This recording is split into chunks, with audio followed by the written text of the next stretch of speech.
जिसे मैं व आप यदा कदा अखबारों में वे टीवी चैनल पर देखते सुनते रहते हैं।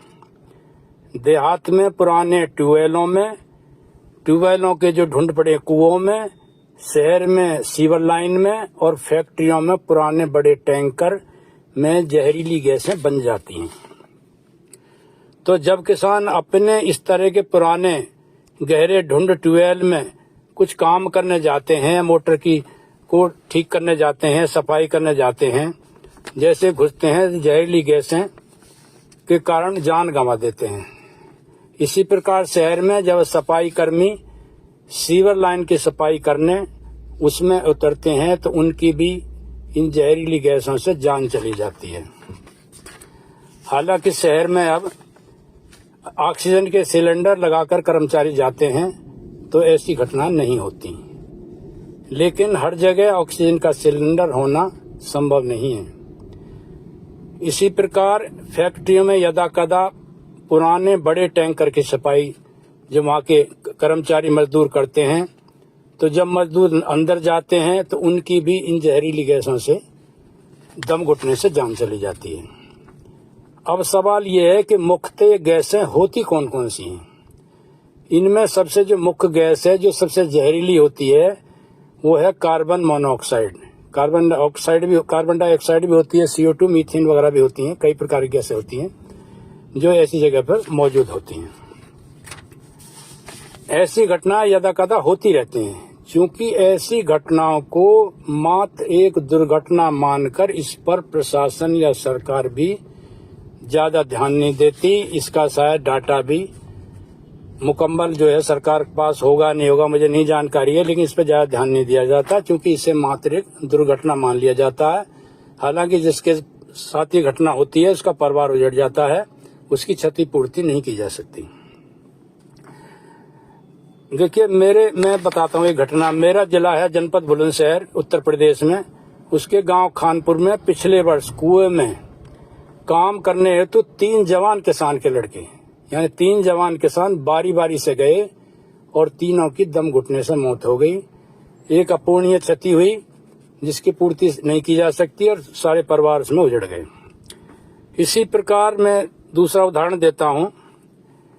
दिनांक 17/10/24 इसी साल की घटना है, 10वें महीने की 17/10/24 को अमर उजाला अखबार अगर आप देखेंगे पेज नंबर 11 पर गुजरात के कच्छ जिले में कृषि प्रौद्योगिकी कंपनी इमामी एग्रोटेक, ये कंपनी है इमामी एग्रोटेक में टैंक की सफाई करते समय एक मजदूर गया बेहोश हो गया, फिर 2 मजदूर गए वो भी बेहोश हो गए, फिर 2 मजदूर और गए वो भी बेहोश हो गए और 5 की दम घुटने से मृत्यु हो गई।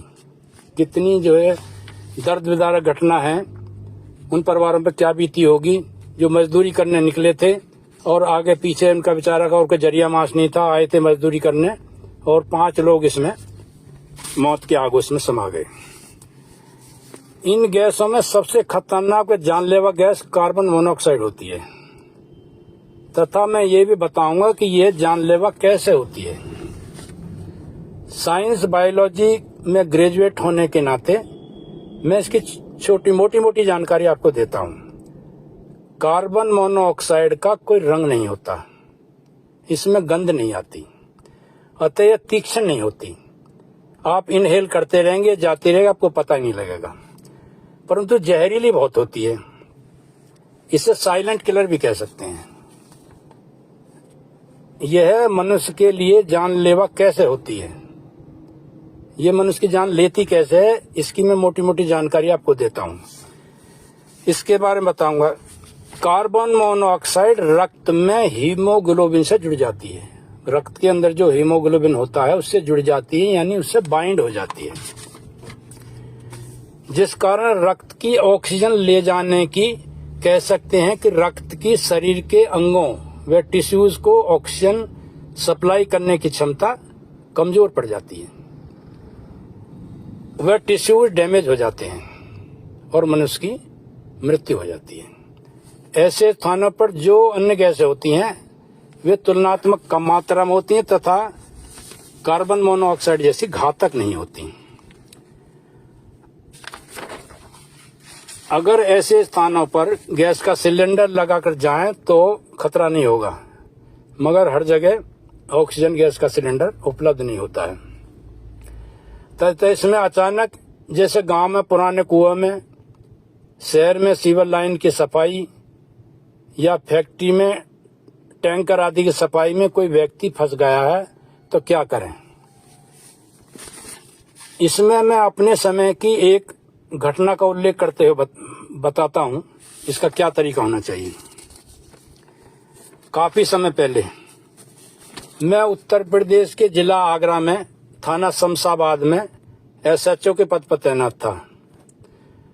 तो मैं उस दिन के समय जीप से फोर्स लेकर एक वहां राजस्थान बॉर्डर पर उटांगन नदी पड़ती है, बॉर्डर पर उटांगन नदी के पुल की तरफ जा रहा था। तो सड़क के पास खेतों से बचाव बचाव की आवाज आई। आवाज सुनकर हम लोग दौड़कर तेजी से वहां पहुंच गए। तो वहां मौजूद लोगों ने, आसपास खेतों से लोग आ जाते हैं, आसपास से लोगों ने बताया कि साहब ढूंढ कुएं में काम करने 3 लोग बारी बारी से अभी अभी गए थे, ना कोई हुंकारा बर रहा है ना उनकी कोई आवाज आ रही है। मैं साइंस से ग्रेजुएट होने के नाते मुझे एक सामान्य सी जानकारी थी कि ऐसी जगह पर जहरीली गैस बन जाती है जिसमें कार्बन मोनोऑक्साइड मुख्य रूप से बहुत जहरीली होती है, तथा मुझे ये मालूम था कि ये वाटर सोल्यूबल है, यानी पानी में घुल जाती है। तो जब तुरंत मैंने गांव वालों के जो गमछे वगैरह होते हैं, सर पे गले में बांधे रहते हैं, पतले कपड़े या उनकी चद्दर, उनके सबके कोने बांध बांध के एक लंबी रस्सी बनाई और पास में जो वृक्ष खड़े थे उनकी छोटी छोटी टहनियां बांध के बड़ा गुच्छा बनाया और गुच्छे को नीचे लटकाया। पास में पानी भरा था, बाल्टियों से और बर्तनों से पानी मंगा के ऊपर से हम धीरे धीरे उस गुच्छे पे डालते रहे और गुच्छे पे बार बार डालने से बार बार से जोर जोर से हिलाते रहे। बार बार डालते थे, बार बार हिलाते थे, तो उसमें जो कार्बन मोनोऑक्साइड है वो डिजोल्व हो गई और धीरे धीरे इनको ऑक्सीजन मिली। और धीरे धीरे कुछ देर बाद हम अपनी प्रक्रिया करते रहे तो उसके बाद कुछ करहाने की आवाज आई और कुछ देर बाद जब ये करते रहे तो करहाने की आवाज आने लगी तो सावधानी से तीनों को बाहर निकाला गया।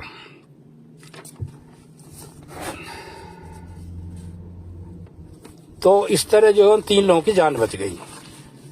ढूंढ पड़े कुएं की सफाई के दौरान, शहर में सीवर लाइन की सफाई के दौरान, फैक्ट्री में टैंकराई सफाई के दौरान या अन्य किसी स्थान पर ऐसी परिस्थिति में अगर लोग फंस जाते हैं तुरंत किसी तरह भी वहां, जैसे मैंने तो वहां और कोई साधन नहीं दिखाई पड़ा तो टहनियां बांध ली और नीचे लटका के ऊपर से पानी डालते रहे और उसमें जो है छिड़काव किया एक तरह से, तो उसमें हमें कामयाबी मिली। लेकिन शहर में तो जैसे पाइप वगैरह भी होते थे, पाइप होते हैं और पानी के साधन होते हैं, किसी तरह पानी की बौछार मार के ऐसी घटना को बचाया जा सकता है। इस बिंदु पर रिसर्च करने वाले वैज्ञानिक तरह से रिसर्च करने में और करके और सुधार कर सकते हैं। अब मैंने अपने दोस्तों को ये बातें बताई कि भाई ऐसा करने से ऐसा हो जाता है, कभी कैसी परिस्थिति है ऐसा करना। तो दोस्त होते हैं, बोले तुम्हारा नाम है गजेंद्र सिंह राठी। मैं कहा जी।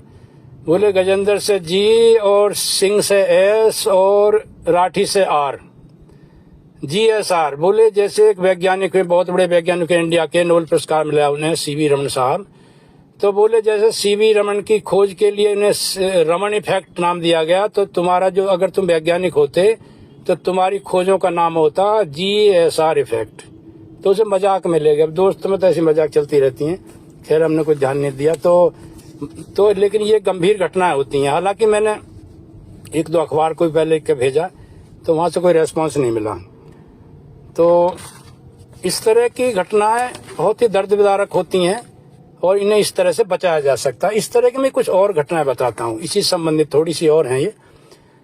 देखिए जैसे जाड़े का सीजन आएगा तो लोग क्या करेंगे, अंगीठी जलाएंगे, आँच जलाएंगे, कमरे में या अपने जो भी जैसा भी उनका रहने का स्थान है उसमें वेंटिलेशन का ध्यान न रखते हुए सो जाते हैं और उसमें कार्बन मोनोऑक्साइड बनने, जहरीली गैस बनने से उनकी मृत्यु हो जाती है।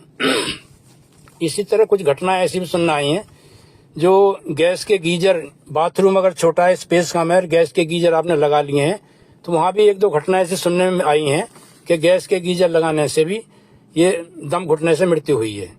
तो ऐसा तो नहीं है, सब कंपनियां ऐसे बना, या तो अच्छी कंपनी का गीजर लगाएं गैस वाला, या गैस वाला गीजर ना लगाएं, क्योंकि जलनशील होता है तो उसमें गैस बन के घटना हो सकती है। तो पहले तो हमारी सावधानी, दूसरे इसमें सरकार का सहयोग, जैसे मैं अपने वीडियो नंबर 3 में बताया प्रॉब्लम्स एंड सॉल्यूशन, उसमें ये है कि इस तरह की जागरूकता अभियान चलाया जाए, पंपलेट छपा के स्कूल पे और धर्मशाला पे, अस्पताल पे और पंचायत घर पे पंपलेट छपा के जगह जगह ये इसका विवरण लिख के तो लोगों में जागरूकता बढ़ाई जाए, तो इसमें जो है लोगों की जान बचाई जा सकती है। क्योंकि हर आदमी को वैसे नहीं समझाया जा सकता, जब पंपलेट होंगे जगह जगह तो थोड़ा सा आम लोगों को जानकारी रहती है और ऐसी घटनाओं में कमी लाई जा सकती है। धन्यवाद।